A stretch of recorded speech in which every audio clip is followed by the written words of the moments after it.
အတန် recording ဖမ်းတာမျိုး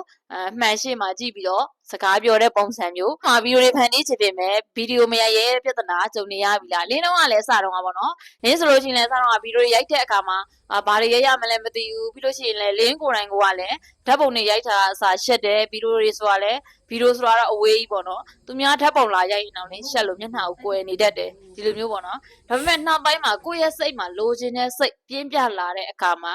share ရမှာလည်းမရှိတော့ဘူးကြောက်ရတာဆိုတာလည်းမရှိတော့ဘူးဒါပေမဲ့လင်းအစားတော့ကဗီဒီယိုဘယ်လိုဖန်တီးလဲဆိုရင်အတန် recording လေးတွေပို့တာပေါ့နော်ဥပမာဗီဒီယိုလေးတွေကိုအရင်ဆုံးအောက်မှာရှာရိုက်တယ်ပြီးရင်အတန် record ထည့်လိုက်တယ်အဲ့လိုမျိုးနဲ့ကိုယ့်ရဲ့အတန်ကိုအရင်ဆုံးလေ့ကျင့်လိုက်တာပေါ့နော်တကယ်လို့ဒီဗီဒီယိုကိုကြည့်နေတဲ့သူကလည်းမလုပ်တတ်ဘူးအတန် record ထည့်တာမထည့်တတ်ဘူးဆိုရင် comment မှာရေးလိုက်ခဲ့ပြီးပါနောက်ထပ်ဗီဒီယိုမှာလာပြီးတော့ share လုပ်ပေးသွားမှာပဲဒါတော့ TikTok မှာဗီဒီယိုတွေရိုက်ရှင်ပေမဲ့ကင်မရာရှေ့ကိုမထွက်ရဘူးဆိုရင်ကို့မှာမှန်တစ်ချက်ရှိဖို့လိုတယ်ပေါ့နော်မှန်ရှေ့မှာအရင်ဆုံးကြည့်ပြောကြည့်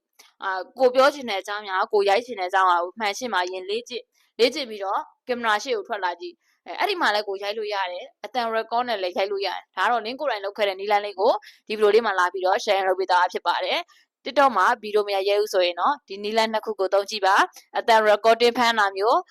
မှန်ရှေ့မှာကြည့်ပြီးတော့စကားပြောတဲ့ပုံစံမျိုးဒီလိုမျိုးလုပ်ကြည့်ပါဒါတော့လင်းကိုယ်တိုင်သုံးတဲ့နည်းလမ်းလေးဖြစ်ပါတယ်ဒီဗီဒီယိုလေးကကြိုးရှိမယ်လို့တော့ထင်ပါတယ်တကယ်လို့ကြိုးရှိရဆိုရင်လည်းနောက်ထပ်ဗီဒီယိုမှာပြန်ဆုံပါမယ်အားလုံးကိုကျေးဇူးတင်ပါတယ်